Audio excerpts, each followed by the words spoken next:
Welcome back, everyone. Today is the day. Welcome to the third annual Tamer's Favorite Bowling Balls of the 2021 and 2022 season. And as I did last year, I will stick with the arsenal creation methodology to talk about my favorites. This way, it makes it a little easier to follow. If you haven't watched the Arsenal Building 101 video that I put out recently, please do go ahead. I think it's crucial to help you understand how I'm going to frame this out. Okay, let's jump into the mid-define. So now we're going into, balls that are basically handling a little less volume, right? But defined is where I still want shape down lane, something that relies, again, a little less on the pattern and more for the core.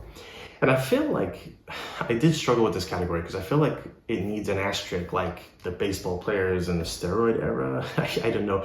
And I just mean the whole saga that has recently been published around balls being banned and all that kind of tainted a few balls in this category. Additionally, I still find myself constantly going back to my all-time personal favorites I still have, which are the Storm Snap Block, Hammer Black Widow Pink from EBI, Storm Dual Lock, which is the international ball, and the RotoGrip No Rules Pearl. I mean, these balls, like I said, I still have them, still love them, and that's what makes this grouping a little hard. But anyway, let's get into it. So number 4 is the Storm Phase 3. Well, all I could say is it's withstood the test of time. It's still available. Still has the shape of a mid-defined ball, even though, yes, it's a symmetric core, but it has that kind of sharp shape that I would put in this category. For number 3, I have the RotoGrip UFO Alert. I'd say, as said, it probably has to, in a weird way, carry that asterisk cloud from the USBC ban in national competition. It's still legal in league play, and especially at PBA. You see it a lot, a ton. And so for some people, maybe it's number 1.